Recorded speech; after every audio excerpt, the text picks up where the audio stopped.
चितळे मास्तर नावाचं एक प्रकरण तुम्ही वाचलंय का? चितळे मास्तरांनी वेगवेगळे कॅरेक्टर रंगवले. त्यात एक चितळे मास्तर नावाचं प्रकरण आहे. मी ते वाचत होतो. त्या चितळे मास्तरांविषयी लिहिताना पु ल देशपांडेंनी असं लिहिलंय, मास्तर वर्गात शिकवायला आले त्या चपला अशा दारात काढून ठेवायचे आणि मग शिकवायला सुरुवात करायची. शिकून झालं तर दुसऱ्या वर्गात जात असताना ते डस्टर बिस्टर खडू बिडू घेऊन जायचे, पण चपला तिथंच विसरून जायचे. मग चपला तिथं विसरून दुसऱ्या वर्गात चितळे मास्तर गेले का एखादं पोरग त्यांच्या चपला उचलायचं आणि दुसऱ्या वर्गात घेऊन जायचं. मग चितळे मास्तर त्याला म्हणायचे, अरे लेका, भरतानं रामाच्या पादुका 14 वर्ष सांभाळल्या, तुला माझ्या चपला तासभर तिथं सांभाळता आल्या नाही, आला माझ्या मागे घेऊन. चितळे मास्तरांची ही सवय होती, कुठेही गेले तरी चपला विसरून जायचे. चितळे मास्तर रिटायर झाले. रिटायरमेंट नंतर त्यांनी ठरवलं की आपली जी शाळा आहे त्या शाळेमध्ये एक सांस्कृतिक भवन आपण तयार केलं पाहिजे. आणि मग सगळ्या माजी विद्यार्थ्यांकडे जायचे. माजी विद्यार्थ्यांना सांगायचे, शाळेतली पोरं चांगलं नाटक करताय, पण आता एक सांस्कृतिक भवन तिथं उभारलं तर. आणि मग त्या सांस्कृतिक भवनसाठी ते वर्गणी गोळा करत होते. झालं असं, मुंबईला गेले वर्गणी गोळा करायला. काही विद्यार्थी मंत्रालयात अधिकारी होते. एक विद्यार्थी मास्तरांनी कसा ओळखला? मास्तरांची सवय होती एका वळीत 6 शब्द लिहायचे, 7वा शब्द लिहायचा नाही. एका पोरानं फाईलवरती 6 शब्द एका वळीत लिहायचे, चुकून 7वा लिहिला होता, तर त्यानं 7वा खुडून पुन्हा खालच्या वळीत लिहिला. मास्तर म्हणले, हा माझाच विद्यार्थी असला पाहिजे. 7वा शब्द खुडून परत खाली लिहिलाय. विद्यार्थी ओळखायचे कसे हे सुद्धा चितळे मास्तरांनी त्यांच्या सवयीतनं निर्माण केलं होतं. एक दिवशी मुंबईत आल्यानंतर एका विद्यार्थ्याच्या घरी ते मुक्कामाला गेले. दिवसभर तिथे थांबले. दुसऱ्या दिवशी जायला निघाले आणि रात्रभर गप्पा मारल्यानंतर दुसऱ्या दिवशी तो विद्यार्थी त्यांना खाली मोटारीपर्यंत सोडवायला आला. आणि चितळे मास्तरांच्या लक्षात आलं, आपण मोटारीपर्यंत आलो पण आपल्या चपला मात्र वरच्या मजल्यावरती राहिल्या. त्यांनी विद्यार्थ्याला सांगितलं, लेका, नेहमीच्या सवयीप्रमाणे चपला विसरलो. मोठा अधिकारी असणारा विद्यार्थी मास्तरांच्या चपला वरती राहिल्या म्हणून पळत गेला चपला आणायला. आणि शेवटचं वाक्य त्या कथेतलं असं होतं, त्या विद्यार्थ्याला त्या चपलांच्या ढिगेतून चितळे मास्तरांच्या चपला शोधायला फार अवघड गेलं नाही. कारण ज्या चपलांच्या टाचा सगळ्यात जास्त घासलेल्या होत्या त्या मास्तरांच्या असल्या पाहिजेत हे ओळखून त्यानं त्या चपला उचलल्या. अरे, शिक्षकाचं योगदान, शिक्षकाचं अधिष्ठान, शिक्षकाची किंमत, कितीही ज्ञान विज्ञान तंत्रज्ञान पुढे जाऊ दे, ब्लॅकबोर्डचा ग्रीन बोर्ड आला, ग्रीन बोर्डचा व्हाईट बोर्ड येईल, कोरोनाच्या काळामध्ये मोबाईलवरती ऑनलाईन शिक्षण घेतलं, ज्ञान विज्ञान तंत्रज्ञान कुठेही जाऊ दे, शिक्षकाचं अधिष्ठान जे काल होतं तेच असणार आहे. किंबहुना ते अधिकाधिक वाढत जाईल. मला याच्यात तीळ मात्र सुद्धा शंका वाटत नाही. आणि म्हणून तुम्ही सगळ्यांनी अभिमान बाळगला पाहिजे की आपण शिक्षक आहोत. अहो, राम जगाचा बाप आहे, पण त्याला सुद्धा गुरुच्या घरी जाऊन शिकावं लागलं. कृष्ण, ज्यानं गीता सांगितली आणि हजारो वर्षापूर्वी सांगितलेली गीता आजही तुम्हाला मला प्रेरणा देते, ती गीता सांगणारा कृष्ण सुद्धा आश्रमात जाऊन शिकतो. ज्या आश्रमामध्ये सुदामा आहे त्याच आश्रमामध्ये जाऊन कृष्ण सुद्धा शिकतो. तो कृष्ण म्हणतो का, मला ऑलरेडी सगळं ज्ञान आहे, तुम्ही ते सर्टिफिकेट देऊन टाका, हिशोब करून टाका, माझं मी जातो, मला कंसाला मारायचंय, गीता सांगायची, एक प्रकरण आहे का? असलं काहीच कृष्ण करत नाही. त्याला सुद्धा गुरुग्रही जाऊन शिकावं लागतं. म्हणून शिक्षकाचं जे अधिष्ठान आहे, मला वाटतं ते आम्ही समजून घेतलं पाहिजे.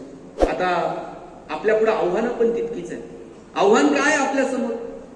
या लोकांनी जे निर्माण करून ठेवले ना, शिक्षक या घटकाकडं लोकांचा बघायचा दृष्टिकोन या पिढ्यांनी जो तयार केलेला आहे तो आपल्याला टिकून ठेवता येईल का? ते आव्हान मात्र आपल्या समोर आहे. शिक्षक आणि विद्यार्थी याच्यामध्ये जे नातं आहे, जी आदब आहे, ती आदब आपल्याला ठेवता येईल का?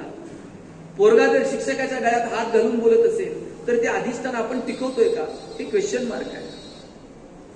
आपण प्रमाणापेक्षा पोरांशी जर फ्रेंडली होणार असू आणि पोरं, सर तुम्हाला काय कळतो, या भाषेत आपल्याशी बोलणार असतील तर ते अधिष्ठान आपण टिकवतोय का?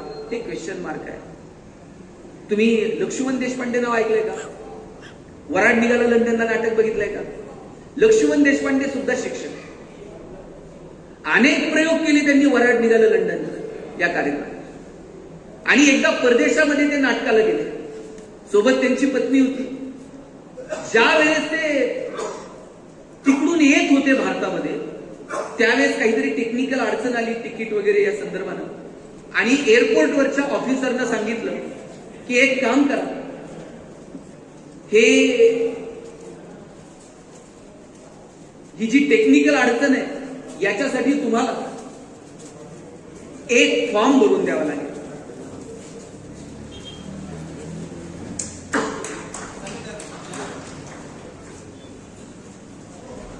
त्यांनी सांगितलं हे कॅमेरा सुरू आहे, कॅमेऱ्याच्या पुढून कुणी जाऊ नका, जाणाऱ्यांना असं मागून जा, घेणाऱ्यांना रिसिव्ह करा आणि समोर पटकन जागा करून द्या. लक्ष्मण देशपांडे जर्मनीमध्ये नाटकाला गेले होते. येताना एअरपोर्टवरती काहीतरी टेक्निकल अडचण आली आणि तिथल्या ऑफिसरनं सांगितलं की नाही, तुम्हाला असंच जाता नाही यायचं, हा फॉर्म तुम्हाला भरून द्यावा लागेल.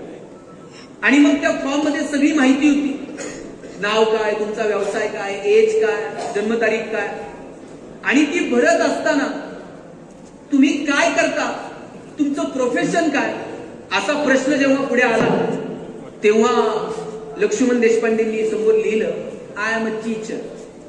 आय एम अ टीचर असं लिहिल्याबरोबर एअरपोर्टवरचा ऑफिसर म्हटला सॉरी, तुम्हाला फॉर्म फिलअप करायची गरज नाहीये, तुम्ही सन्मानानं तिथे जाऊ शकता. आणि सोबत एक अधिकाऱ्याला दिलं आणि सन्मानानं लक्ष्मण देशपांडेंना फक्त आय एम अ टीचर, तुम्ही शिक्षक आहात, सन्मानानं विमानापर्यंत घेऊन गेले. तिथे नीट बसवलं. लक्ष्मण देशपांडे त्यांचा अनुभव सांगताना म्हणतात, शिक्षक असल्याचा एवढा अभिमान मला माझ्या आयुष्यात कधी वाटला नव्हता, तेवढा जर्मनीवरून भारतात येताना मला वाटला. मी शिक्षक आहे हे कळल्याबरोबर मला सांगितलं तुम्ही फॉर्म फिलअप करायची गरज नाही, आणि मला सन्मानात विमानात बसवण्यात आलं. ते विमान भारतात उतरलं. भारतातल्या एअरपोर्टवरती आम्ही आलो. परत काहीतरी टेक्निकल अडचण निर्माण झाली. भारतातल्या अधिकाऱ्यांनी आम्हाला सांगितलं तेवढा फॉर्म फिलअप करून द्या. बरं, आम्ही त्यांना सांगतोय आय एम अ टीचर, ते म्हटले म्हणूनच भरा.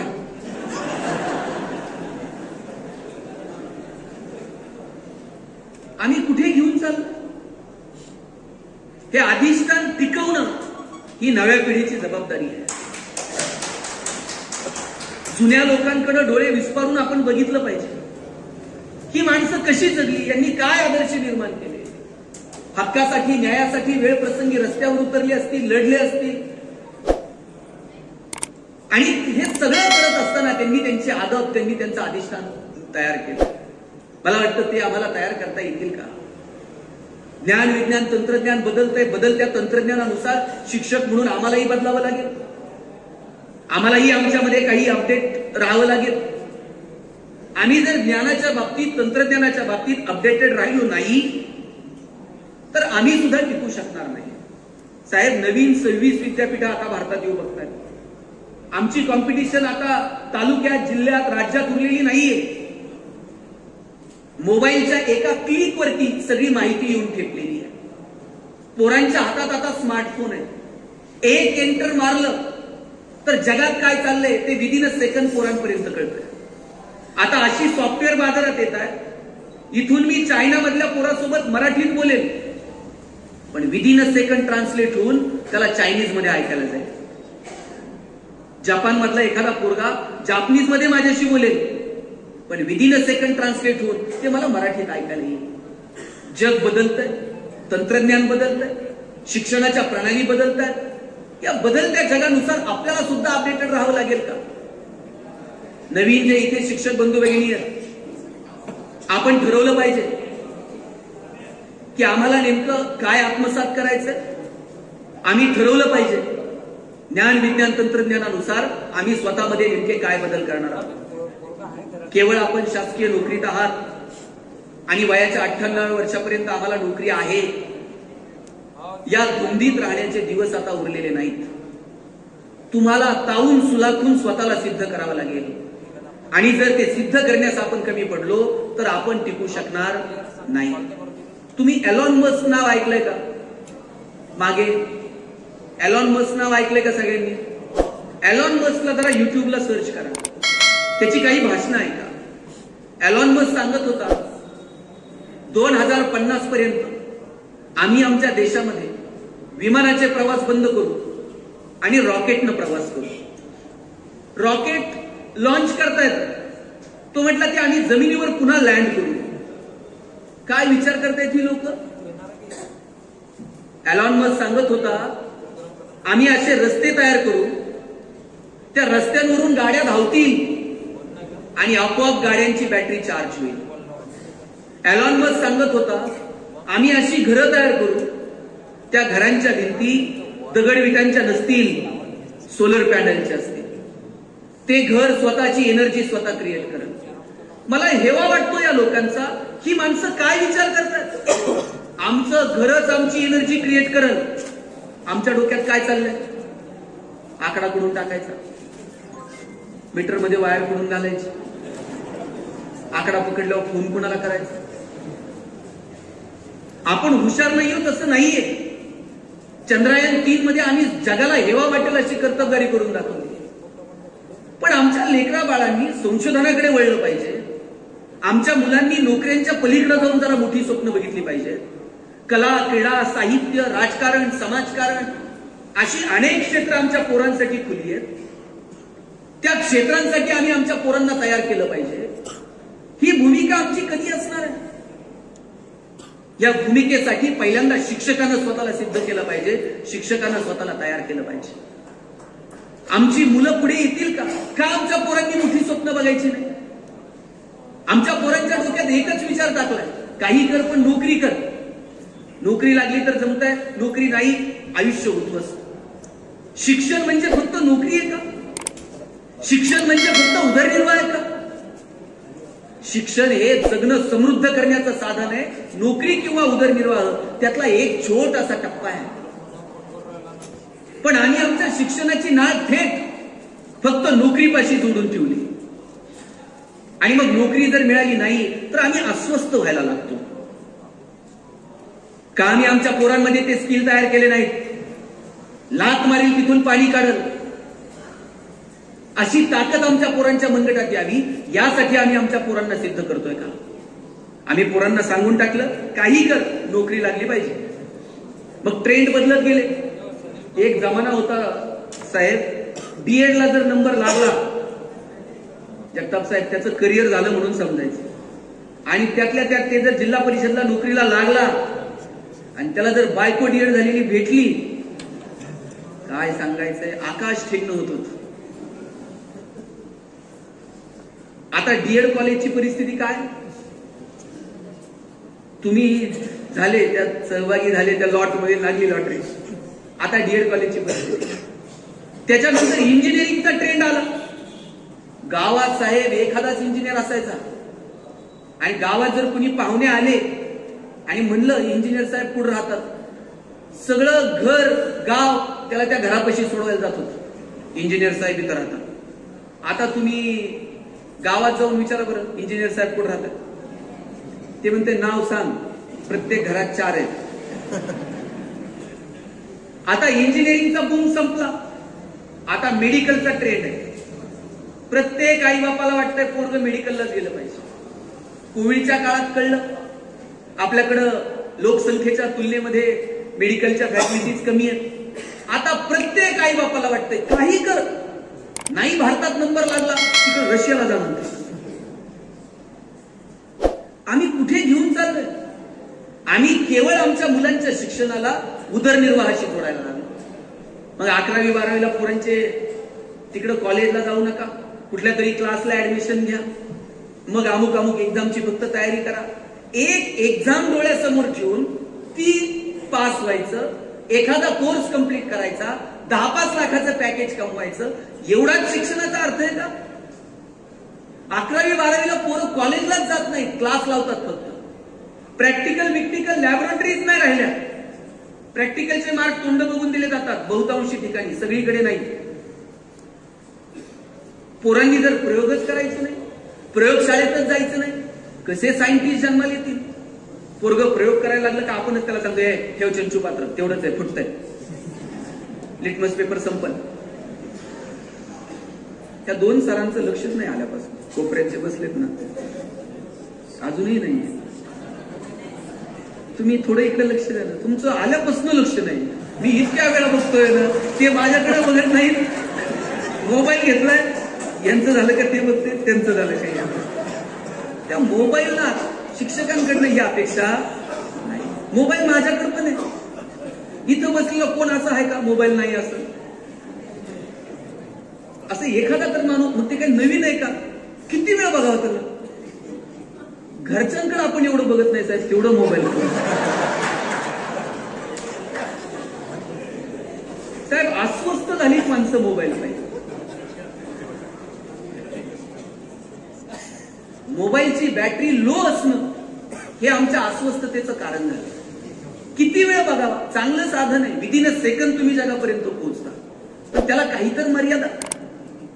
आम्ही जर घरी जर पाहुणे आले आणि आई जर चहा घेऊन गेली, आल्याबरोबर पाहुणा विचारायचा, गणेश कितवीला आहे, कावेरी कितवीला आहे, पाऊस आहे का, पाणी आहे का. आता साहेब पाहुणा असलं काही बोलत नाही आणि त्याचं घरातही लक्ष नसतं. आई चहा घेऊन गेली तर ते विचारते, तुमच्याकडं छोट्या पिनचा चार्जर आहे का. ते अस्वस्थ आहे. म्हणजे आता तर रिटायरमेंटच्या कार्यक्रमात सुद्धा 2-4 जण मोबाईल मध्ये. कमालीची अस्वस्थता आहे. लक्षात घ्या, सरांनी आज इथे सेवाकृतीच्या मनापासून सहभागी व्हायचं लोकांच्या सुखदुःखामध्ये. उगं फॉर्मॅलिटी म्हणून जायचं नाही. आलायत ना, आनंदानं सहभागी व्हायचं. हल्ली सगळ्या फॉर्मॅलिटी आहेत, त्या फॉर्मॅलिटीच्या पलीकडे जा. कुणाचं लक्ष घड्याळाकडे असं, इथून गेल्यावर अजून कोणता तरी कार्यक्रम करायचा आहे, परवा तिसऱ्या आणखी कुठल्या तरी. दिवसभरात आपण 5-50 कार्यक्रमांना हजेरी लावतो. पण लक्षात घ्या, एक कार्यक्रम आपल्या आयुष्यात आपलाच असा असणार आहे, आपल्याच कार्यक्रमात आपण गैरहजर असणार आहोत. त्यामुळे कुठं जर गेलात ना कुणाच्या कार्यक्रमाला, मनापासून 2 मिनिटं तिथं बसा. अंत्यविधीला जातात लोक साहेब, तिकडं प्रेम जळत असतं आणि इकडे लोक मोबाईल मध्ये खेळत असतात. कधी उरकतोय कुणाच ठाऊक. इतके निष्ठुर होऊ नका. माणसातलं जोपर्यंत माणूस पण जिवंत आहे ना, जोपर्यंत आपल्या डोळ्यात प्रेम जिवंत आहे ना, तोपर्यंतच आपण माणसं. ज्या दिवशी डोळ्यातलं प्रेम संपलं, वात्सल्य संपलं, त्या दिवशी समजायचं आपण माणूस राहिलेलो नाही. आणि आता जी आव्हानं आहेत ना शिक्षक म्हणून तुमच्या माझ्या समोर, शिक्षक काय, विद्यार्थी काय आणि कुणी काय, माणूस म्हणून आपल्या समोर सगळ्यात मोठं आव्हान आता ते मोबाईलचं येऊन ठेपलेलं आहे. चांगलं साधन आहे, पण किती, कुठे, कसं. वय वर्ष 0 ते 11 वयोगटातल्या हजारो मुलांचे डोळे निकामी होण्याची वेळ आली आहे. इतका पोरांचा स्क्रीन टाइम मोबाईलवरचा वाढलाय. 2-2, 2.5 वर्षाच्या पोरांच्या हातात तुम्ही मोबाईल देऊन टाकले आणि बाप असं कौतुकानं सांगताय, मला कळत नाही ते त्याला कळतंय म्हणते मोबाईल मध्ये. आजी, मुलगा जर रडायला लागला तर तुम्ही काय करत होता, त्या मुलाला जवळ घ्यायचं आणि जवळ घेतल्याबरोबर ते मूल रडणं थांबवत होतं. आता पोरग रडायला लागल्यावर आई काय करते, मी सांगू का, तुम्ही सांगता काय करते, मोबाईल द्या.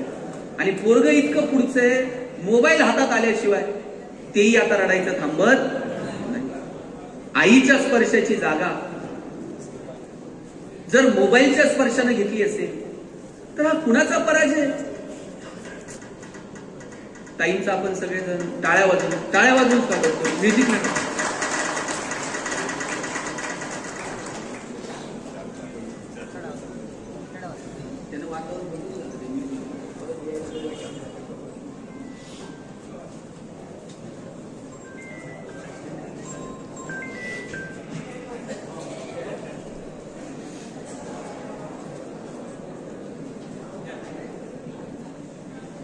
मी सांगत होतो, मोबाईल हे खूप सुंदर साधन आहे, पण त्याचा अतिरेकी वापर हा कुणाच्याही हिताचा नाही. तासनतास मुलं मोबाईलवरती आहेत. मैदानावर ओस पडायला लागली. आज तुम्ही मैदानावर जाऊन बघा, मैदानावरही पोरं जाताना हातात मोबाईल घेऊन जातात आणि तिथं जाऊन गेम खेळत बसतात. ते जंगली रमी पे आओ ना महाराज, ते 2-5 लाखाला घरच्यांना गंडा घालतायत. तेव्हा घरच्यांना जाग येते की आपण चुकीच्या वयात चुकीची साधनं मुलांच्या हातात दिली. आणि म्हणून थोडंसं या सगळ्या बाबतीमध्ये आपण कॉन्शियस असलं पाहिजे. काय येणाऱ्या पिढीच्या समोर ठेवायचं आहे याचं तारतम्य आपण बाळगलं पाहिजे. आणि त्याची सुरुवात काय करायची माहिती आहे? मी तर असं एक सरांच्या आज सेवापूर्तीचा कार्यक्रम आहे. मी आज या कार्यक्रमाच्या निमित्तानं आपल्या सगळ्या शिक्षकांना एक विनंती करेन. आज जशी एकादश आहे, एकादशीला उपवास धरतो किंवा तुम्ही जो कोणता उपवास आठवड्यातनं धरत असाल, एक तरी उपवास महिन्यातला एक दिवस मोबाईलचा धरा. No screen time. दिवसभर नाही बघायचा मोबाईल. आणि त्याची सुरुवात कशी करायची माहितीये का? फक्त इनकमिंग स्वीकारा सुरुवातीला, फार महत्वाचे 2-5 करा. पण स्क्रीन टाइम आमचा कमी होणार आहे का याच्यासाठी आपण काम केलं पाहिजे. आणि लक्षात घ्या, तुम्ही जसं सांगाल तसं तुमची मुलं वागत नाहीत. तुम्ही जसं वागाल तसं येणारी पिढी वागत असते. आदर्श हे सांगून नाही निर्माण होत, आदर्श हे आपल्या वागण्यातनं निर्माण होत असतात. आणि म्हणून काय आदर्श तुम्हाला येणाऱ्या पिढ्यांच्या समोर ठेवायचे शिक्षक म्हणून, मला वाटतं त्याचं प्लॅनिंग, एक स्ट्रॅटेजी एक शिक्षक म्हणून तुमच्या माझ्याकडे असली पाहिजे. का बरं पोरांना मोठी स्वप्न दाखवायची नाही? आम्ही त्यांच्या डोक्यात एकच घातलंय, डॉक्टर हो, इंजिनियर हो, नोकरी कर, हे कर. नोकरीच्या पलीकडे आमची पोरं जायलाच तयार नाही. युपीएससीचा निकाल बघा मॅडम, बिहारची पोरं, त्यांच्याकडे ऑप्शन नाहीये. आणि लहानपणापासून त्यांच्या मनावर हे बिंबवलंय की तुला हे करायचंय बरं का. मग का आमच्या पोरांना वाटत नाही आम्ही प्रशासनात यावं?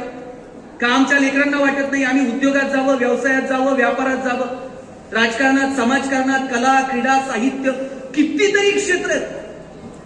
पण आम्ही तिकडे पोरांचा ओढा घेऊन जायला तयार नाही.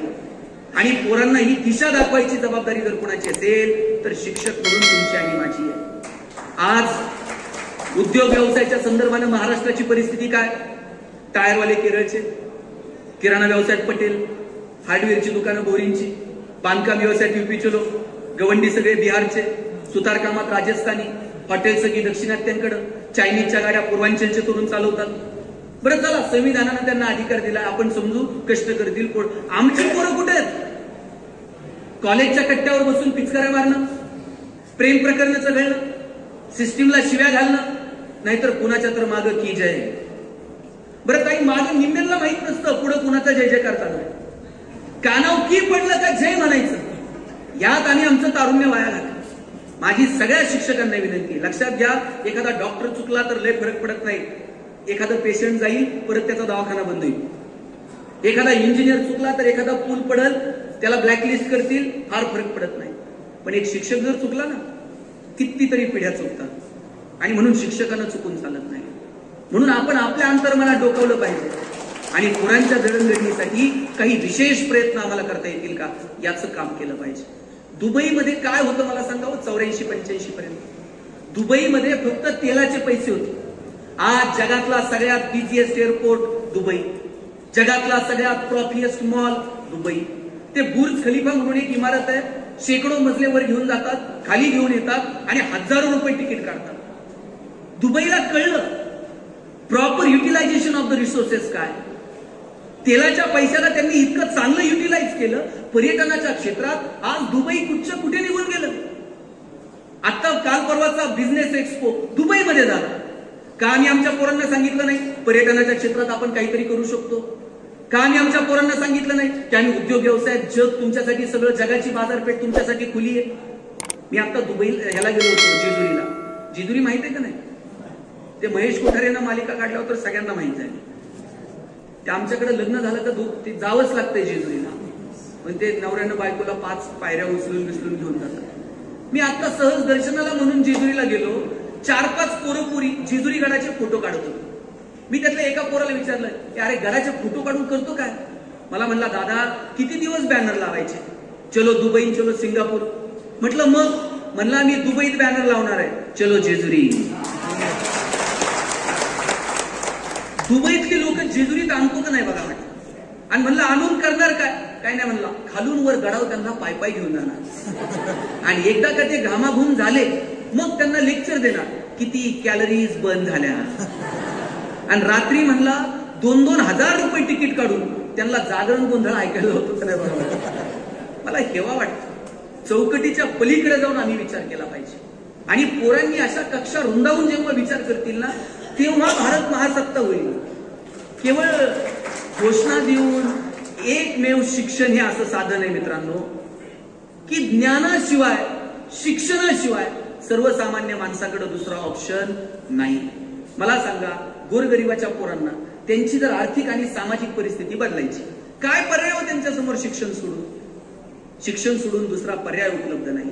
आणि आजही मी दावा करतो, ज्ञानाला दुसरा ऑप्शन नाही. डॉक्टर बाबासाहेब आंबेडकर मुंबई प्रांतातून निवडणुकीला उभे राहिले होते. मुंबई प्रांतातून सुरुवातीला निवडून आले नाहीत. नंतर डॉक्टर बाबासाहेब आंबेडकर बंगाल प्रांतातून निवडणुकीला उभे राहिले. बंगाल प्रांतातून ते निवडून आले. नंतर भारत आणि पाकिस्तान फाळणी झाली आणि बंगाल प्रांत पाकिस्तानला जोडला गेला.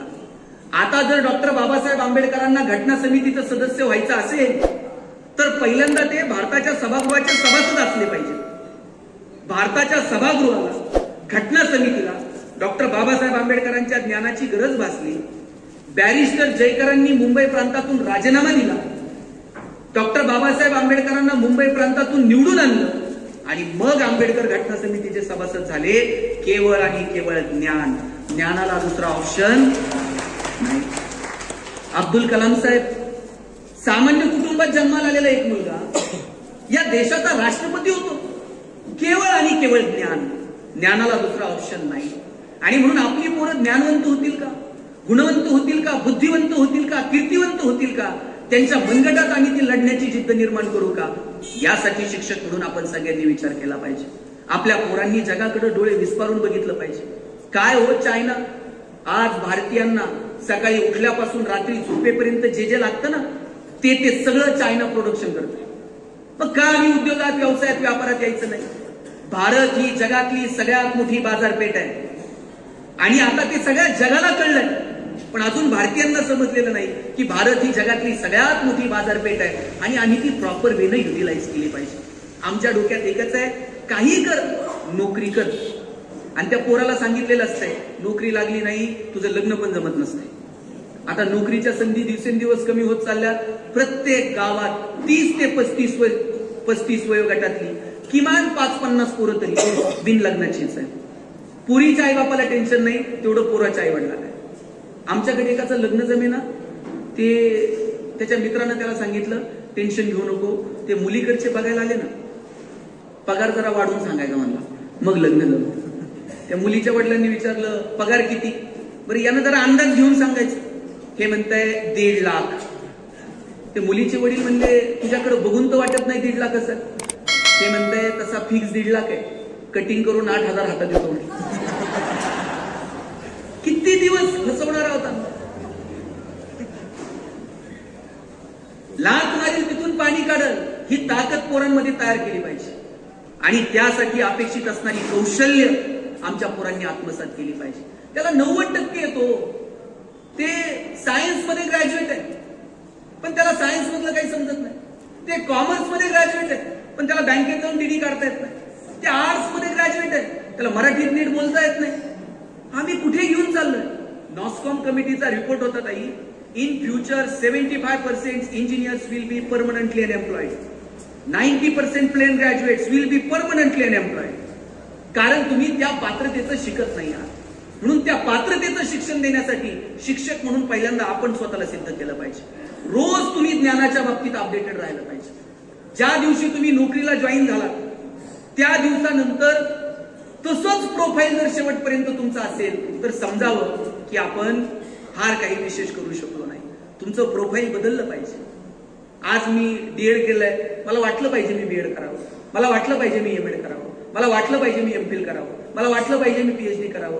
नाही कदाचित तुमच्या नोकरीत त्याचे विशेष श्रेणीमध्ये काही बदल होणार नाही, तुम्हाला त्याचा इकॉनॉमिकली विशेष बेनिफिट मिळणार नाही, तुम्ही पीएचडी झाला पण तुम्हाला वाटलं पाहिजे की अरे मला हे स्किल पोरांना द्यायचंय, अगोदर मी हे आत्मसात केलं पाहिजे. रोज स्वतःला घडवलं पाहिजे आणि हे घडवण्यासाठी स्वतःला झोकून द्या. लक्षात घ्या, लाखो लोक रोज जन्माला येतात आणि मरतात, त्यांच्या नावाची नोंद सुद्धा इतिहास ठेवत नाही. कितीतरी आले आणि गेले. तुम्हाला जर वाटत असेल की आपल्या येण्याची आणि जाण्याची इतिहासानं नोंद ठेवावी तर चौकटीच्या पलीकडे जाऊन काम करावं लागतं. नाही जगाच्या इतिहासात, नाही देशाच्या इतिहासात, नाही राज्याच्या, पण तुमच्या गावात, तुमच्या तालुक्यात, तुमच्या मतदारसंघात, तुमच्या शाळेत तर म्हणलं पाहिजे, अरे हे गुरुजी होते ना, काय शाळा होती. तुमच्या मुख्याध्यापकानं तर म्हणलं पाहिजे, वर्ग बघायचा आहे ना, त्या बाईंचा वर्ग जाऊन बघा. तालुक्यातल्या घटक शिक्षण अधिकाऱ्यानं म्हटलं पाहिजे, अहो तुम्हाला शाळेच्या पुढची परसबाग बघायची ना, त्या आमच्या तालुक्यातल्या अमुक अमुक शाळेच्या समोर जाऊन बघा. हे विशेष योगदान आम्ही आमच्या शाळेसाठी, गावासाठी, पोरांसाठी देतो का? ती स्वप्न आम्ही लेकरांच्या मध्ये निर्माण करतो का? नोकरीच्या पलीकडे जाऊन डोळे विस्पारून बघायला पोरांना शिकवतो का? यासाठी आपण योगदान द्या. नोकरी काय राम आहे नोकरी? आमच्याकडं पुण्यात एक बाग आहे, त्या बागेमध्ये 1 क्लर्कची जागा भरायची होती आणि एका क्लर्कच्या जागेसाठी 1000 पोरांनी ऍप्लिकेशन केलं. आता जागा एक आहे, किती जणांना नोकरी मिळालो? 1000 जण इंटरव्ह्यूला आलते, एकालाच नोकरी मिळणार आहे. एकाचं सिलेक्शन झालं, त्याला अपॉइंटमेंट लेटर साईन करून मिळणार. त्याच वेळेला बागेतला शिपाई पळत आला आणि म्हणला, काही करा, याला नोकरी देऊ नका. म्हणले काय झालं? म्हणले बागेतलं गोरीला माकड मेलंय. आता गोरीलाच नाही तर लोक कशा येतील? लोक आली नाही तर याचा पगार करायचा कशाला? काही करा पण तुर्तास याला नोकरी देऊ नका. स्वाभिमान शून्य पिढी जन्माला घातली, ज्यांचा त्यांच्या मनगटावर विश्वास नाही, ज्यांचा त्यांच्या ज्ञानावर विश्वास नाही, त्यानं बागेतल्या मॅनेजरच्या अक्षरशः पाय पकडले. साहेब मी पडल ते काम करत पण नोकरी द्या. बागेतला मॅनेजर म्हणला, पाय सोड, तुला नोकरी क्लर्कची देतो, फॅसिलिटीज क्लर्कचं देतो, पगार क्लर्कचा मिळेल, पण बागेत जोपर्यंत गोरीला येत नाही तोपर्यंत तुला काम मात्र गोरीलाचं करावं लागेल. जमतंय का? त्यांना पगार आहे ना, मग गोरीला तर गोरीला. त्याला त्याच्या शिक्षणाचं घेणं देणं नाही, त्याला फक्त नोकरीशी आणि पगाराशी घेणं देणं. रोज गोरीलाचे कपडे घालायचा, पिंजऱ्यात जाऊन उभा राहायचा, लोक यायची, शेंगा बिंगा खायला घालायची. म्हणलं मजा आहे, पगार चालू आहे, डेली अलाउन्स पण सुरू आहे. एक दिवशी कॉलेजच्या मुला मुलींची ट्रिप आली आणि कॉलेजच्या पोरापुरींकडे बघून हे जोर जोरात उड्या मारायला आणि उड्या मारता मारता चुकून वाघाच्या पिंजऱ्यात जाऊन पडला. आता वाघाच्या पिंजऱ्यात पडल्यावर म्हणला, नोकरी गेली तरी चालती, जीव वाचला पाहिजे. जोर जोरात ओरडायला लागला, वाचवा वाचवा. याच्या आवाजानं झोपलेला वाघ जागा झाला, चवताळून याच्या अंगावर धावून आला आणि हातावर हात ठेवून म्हणला, ओरडू नको, नाही तर दोघांची नोकरी जाईल.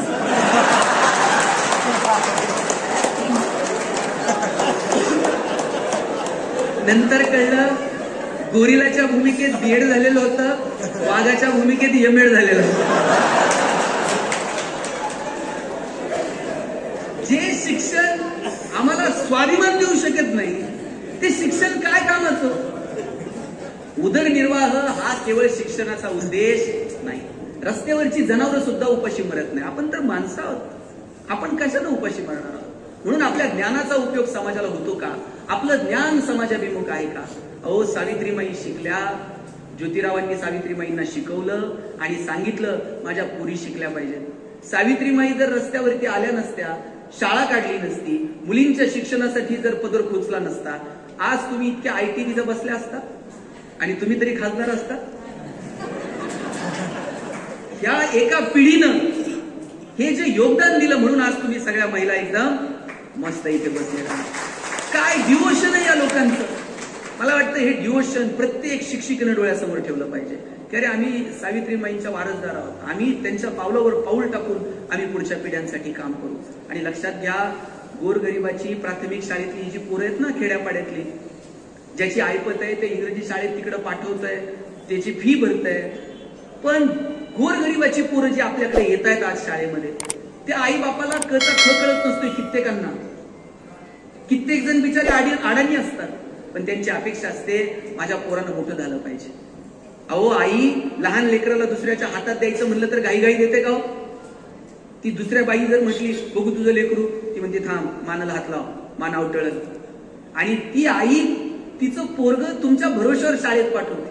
किती विश्वास आहे तुमच्यावरती की अरे नाही माझं पोरग इथं शाळेत जाईल आणि त्याचं कर्तृत्व करून दाखवेल. त्या विश्वासाला पात्र ठरण्यासाठी मनापासून काम करा. आणि जे लोक फक्त पाट्या टाकतील आणि पोरांकडे लक्ष देणार नाही, लक्षात ठेवा, जिल्हा परिषदेचा शिक्षणाधिकाऱ्यांचा सीसीटीव्हीच्या नजरेत तुम्ही याल का नाही मला माहित नाही, पण वरतून एक सीसीटीव्ही मात्र तुमच्याकडे 24 तास होतो. जगात कुणाच्या बापाला घाबरू नका, घाबरायचं तर स्वतःच्या कर्माला घाबरा. कारण कर्म कधी ना कधी वसुलीला येतं आणि एकदा का ते वसुलीला आलं मग तिथं कुणाचाच वशिला चालत नाही. म्हणून पहिलं काम जर आपलं कोणतं असेल तर आपण शिक्षक आहोत. आपल्या पोरांच्या जडणघडणीसाठी आपण चौकटीच्या पलीकडे जाऊन काम केलं पाहिजे. मगाशी मी जे म्हटलं ना, फुकटची धार, ती धार तुम्हाला ओतता आली पाहिजे. म्हणजे मी नेहमी विचारत असतो की ते दूधवाला जेव्हा दूध द्यायला येतो त्यावेळेस तुमचं लक्ष कशाकडे असतं? त्याच्या मापाकडे असतं. ते पण पहिल्या नाही, नंतरची ती फुकटची धार दूधवाला ओततो त्याच्याकडे तुमचं लक्ष असतं. तशी ती फुकटची एक वेगळी धार तुम्ही तुमच्या लेकरांसाठी ओतता का?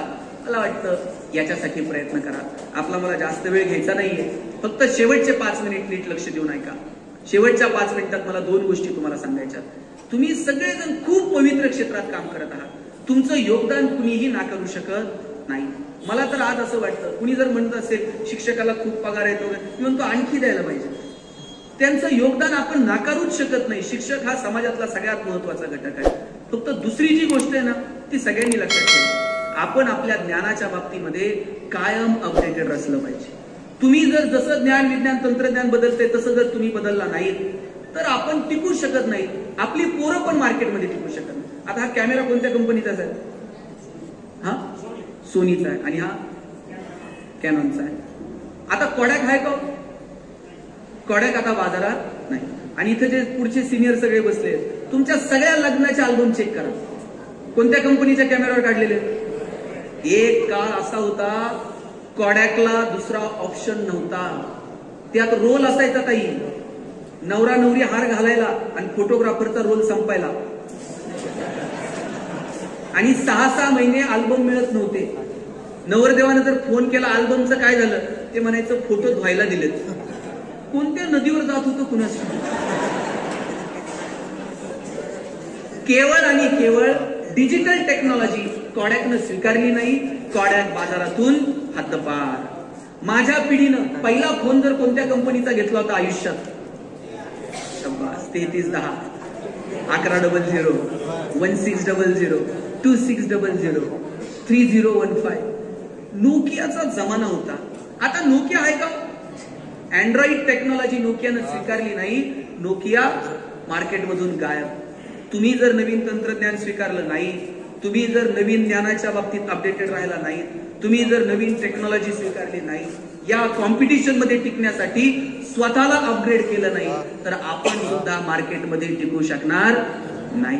तुम्हाला आठवतंय रविवारी मराठी पिक्चर लागायचा टीव्हीला 4 वाजता, धूमधडाका, थरथराट, लक्ष्मीकांत बेर्डे, अशोक सराफ आणि मध्ये एक जाहिरात लागायची. लाईफ बॉय द्यायचा. हा पाठ आहे का नाही सगळ्यांची? आणि त्या फुटबॉल खेळण्याच्या जाहिरात, त्या लाईफ बॉयच्या जाहिरातीमध्ये फुटबॉल खेळणारी पोरं दाखवली होती. भारतात कधीतरी फुटबॉलची क्रेज होती का? कधीच नाही. भारतात जनरली क्रिकेटची क्रेज आहे. मला प्रश्न पडायचा की लाईफ बॉयला काही हेड लागलंय का? फुटबॉल खेळणारी पोरं दाखवली, पण लाईफ बॉयला विचारायचं कोणी? त्यांची मोनोपोली होती. लोक दुकानात जाऊन साबण द्या नव्हती म्हणत, लोक दुकानात जाऊन लाईफ बॉय द्या म्हणायची. इतका लाईफ बॉयचं सगळं मार्केट होतं. पण त्यानंतर लक्स मार्केटमध्ये आला. तिकडे राजा हिंदुस्थानी पिक्चर हिट झालेला. करिश्मा कपूर एकदम फॉर्म मध्ये होती. लक्सनं करिश्मा कपूरला ब्रँड अँबॅसेडर केलं. करिश्मा कपूरला लक्सनं ब्रँड अँबॅसेडर केल्यानंतर फुटबॉल खेळणाऱ्या पोरांकडे कोण बघताय का? लाईफ बॉयचं मार्केट कमी झालं, लक्सनं मार्केट तयार केलं. आता लाईफ बॉयला कळलं फुटबॉल खेळणारी पोरं उपयोगाची नाही. त्यांनी लाईफ बॉय गोल्ड नावाचा साबण बाजारात आणला, गुळगुळीत. आणि त्याची जाहिरात कोण करत होतं? कॉलेजचा एक मुलगा आणि मुलगी. आता कॉम्पिटिशन करिश्मा सोबत आहे. ती मुलगी गाडीवरनं उतरते, रागात निघून जाते. मुलगा विचारतो काय झालं? मुलगी सांगते पसीने की बदबू से परेशान. पोरगा घरी जातो, लाईफ बॉय गोल्ड आंघोळ करून येतो. पुन्हा एकदा लाईफ बॉयनं स्वतःचं मार्केट तयार केलं. काळ आणि वेळेनुसार कसं बदलावं हे या सगळ्या तंत्रज्ञानाकडे, जाहिरातीकडे बघून. कोरोनाच्या काळात एक तरी साबण जाहिरात करत होता का? आमचा साबण सुगंधी आहे, लावल्यावर तुम्ही गोरे व्हाल. कोरोनाच्या काळात कुणाला गोरं व्हायचं पडलं होतं? साहेब, प्रत्येक साबण एकच जाहिरात करत होता, 99.9% किटाणू से मुक्ती. आणि त्या मोती साबणाचं गणित मला अजून कळलेलं नाही. ते वर्षभर पुढे असते कुणाच ते दिवाळीलाच येते. उठा उठा, त्यानं ठरवून घेतलंय वर्षभर आपलं प्रोडक्शन करायचं, आपलं मार्केट दिवाळीला. काळ आणि वेळेनुसार बदला, बदलत्या तंत्रज्ञानानुसार बदला आणि स्वतःला सिद्ध करण्यासाठी झोकून द्या. सर, आपण आज या शासकीय सेवेतून निवृत्त होता. शेवटचे 2 मिनिट घेतो. शासकीय सेवेतून निवृत्त होत आहात, सेवेतून निवृत्त होत नाहीत आणि त्यांनी त्याची तयारी करून ठेवली आहे. इथे येण्याच्या अगोदर मी इथे एक शाळा आहे, मी ती शाळा पाहिली. ती शाळा बंद पडली विद्यार्थ्यांच्या अभावे किंवा इतर काही कारणास्तव. सरांनी त्या शाळेमध्ये सुंदर असं निसर्गोपचार केंद्र सुरू केलं.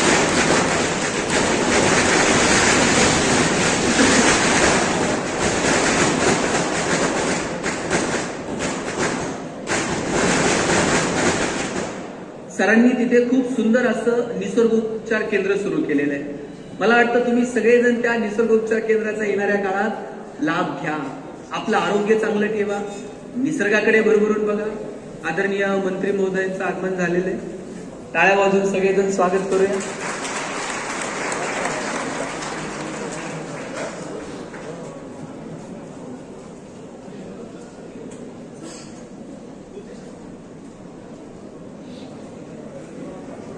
आता संपवतो, शेवटचे 2 मिनिट. आता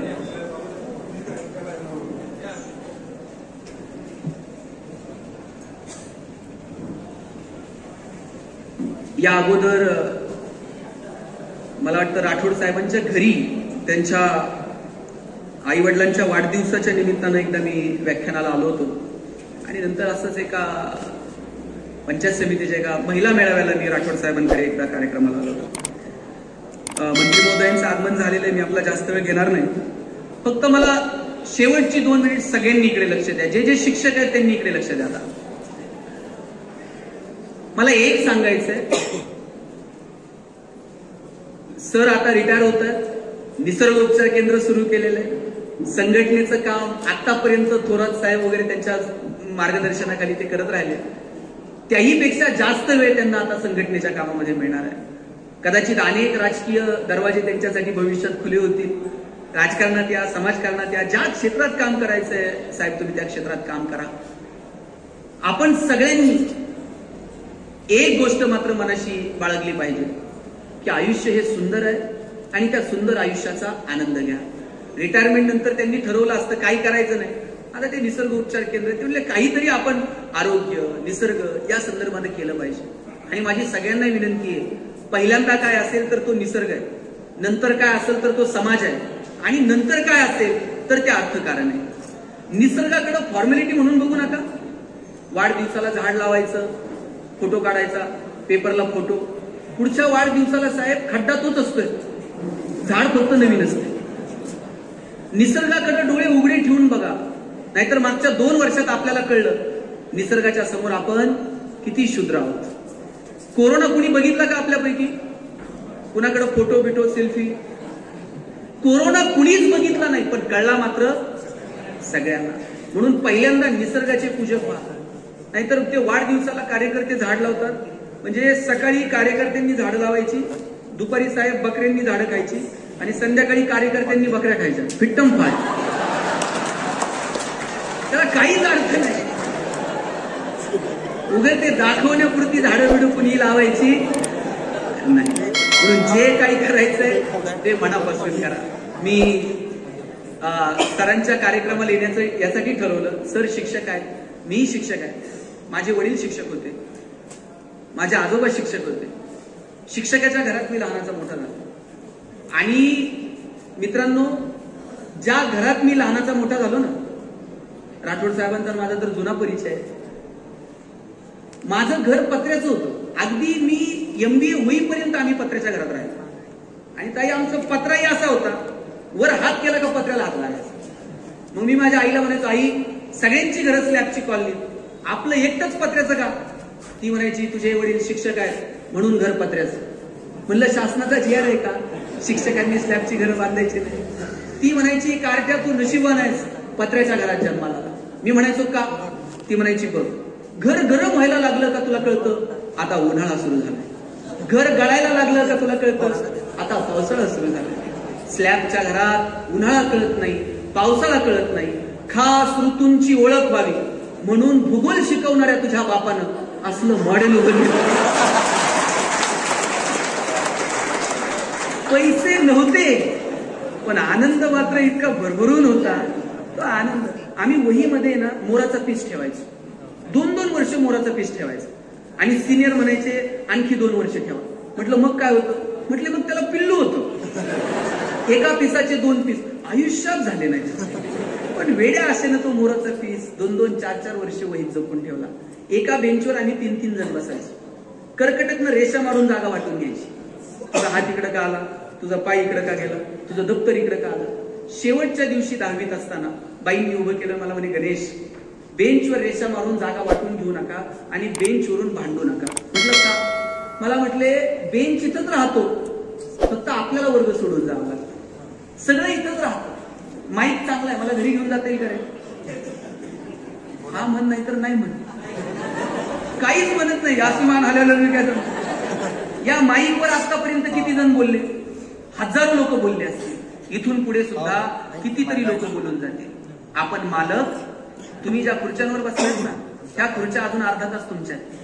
उद्या दुसरं कोणीतरी बसेल, परवा तिसरं कोणीतरी बसेल. आपण मालक नाही. म्हणून आयुष्याच्या प्रत्येक क्षणाचा आनंद घ्या. श्वास थांबला ना सगळं संपून जातं. शेवटचं 1 मिनिट घेतो. कबीर काय म्हणतात ऐका. श्वास थांबला का सगळं संपतं. काय तयार नाही मला सांगा बरं.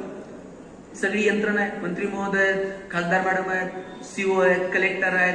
फंड येतो, निधी येतो. ग्रामपंचायत मग 15 वित्त आयोगातून शेड तयार करून ठेवते. बांबूवाले बांबू चालून ठेवतात, मडकेवाले मडके थापून ठेवतात, पांढऱ्या कापडावाले कापडाचे तागेच्या तयार करून. काय तयार नाहीये सांगा.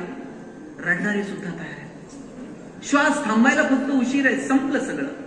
कबीर म्हणतात श्वास थांबला की 4 जण येतील, उचलतील, घेऊन जातील आणि मग फूक दिनी जैसे होली. जशी होळी पेटवतात ना तितक्या सहजतेनं पेटून टाकतात. कबीर तर सांगतात देश देश के वैद्य बुलाए, लाए जड़ी और बूटी, जड़ी बूटी तेरे काम ना आए, जब राम के घर की खूटी, जरा हलके गाडी हाको मेरे राम गाडी वाले.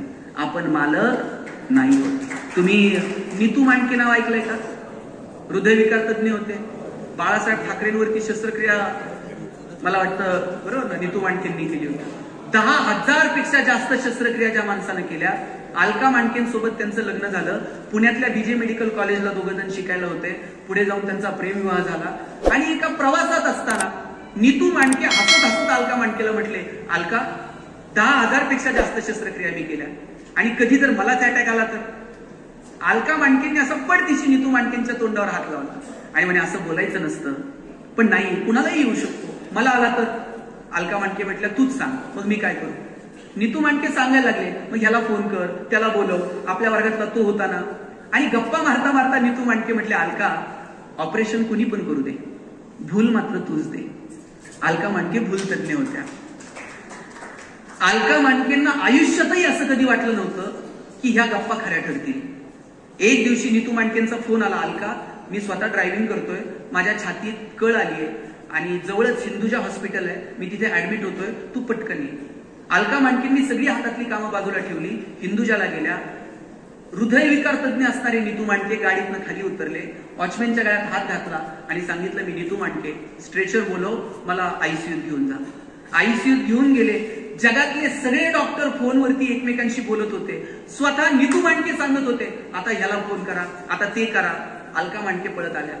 अलका मांडकेंचा हात हातात घेतला नीतू मांडकेंनी आणि नीतू मांडके म्हटले अलका आता यातनं मी वाचेल असं मला वाटत नाही, असं बोलू नको नीतू. जगातले सगळे विद्वान प्रयत्न करत होते पण शेवटी 3ऱ्या दिवशी 10,000 पेक्षा जास्त शस्त्रक्रिया करणाऱ्या नीतू मांडकेंची ज्योत मावळली. आपण मालक नाही, आपण एक पात्र घेऊन इथं जन्माला आलेलो आहोत.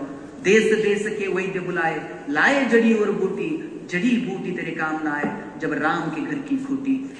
बिलग बिलग कर तिरिया रोवे, बिछड़ गई मेरी जोड़ी, कहत कबीर सुनो भाई साधो, जिन जोड़ी उन तोड़ी. ज्यानं जोडली त्यानं तोडली. म्हणून मस्त जगा, हसत राहा. सर तुम्ही काय करायचं ते सांगण्या इतका मी मोठा नाही, पण रिटायरमेंट नंतरचं आयुष्य मस्त राहा, आनंदानं राहा. तुम्हाला सगळ्यांना आनंदी राहायचंय का? किती जणांना आनंदी राहायचं हात वर करा. सगळ्यांना नाही, ज्याला राहायचंय त्याने हात वर करा. तुम्हाला नाही राहायचं का मागच्यांना? स्टेजवरच्यांना नाही? सगळ्यांना आनंदी राहायचंय. दुसरा एक प्रश्न विचारतो, तुम्हाला आनंदी राहायचंय का तुम्ही आनंदी आहात हे जगाला दाखवायचंय? खरं सांगा. मग राहणं लय सोपं आहे साहेब. आपली अडचण कुठे माहितीये? आपल्याला आनंदी राहायचं नाहीये. लाखो रुपये खर्च करून परदेशात फिरायला जातात आणि तिथं जाऊन काहीच बघत नाही. त्याच्या डोक्यात एकच असते, फोटो काढते, स्टेटसला ठेवते. त्याला बघण्यात इंटरेस्ट नाहीये. आपण कुठे आहोत हे जगाला कळलं पाहिजे. बरं मी म्हणतो स्टेटस ठेवलं तरी चुकीचं नाही, पण खरं दुःख कधी माहितीये? ज्याच्यासाठी स्टेटस ठेवलं त्यानं जर बघितलं नाही ना, इतकं दुःख होतंय. असं वाटतंय ट्रिपचे सगळे पैसे वाढले.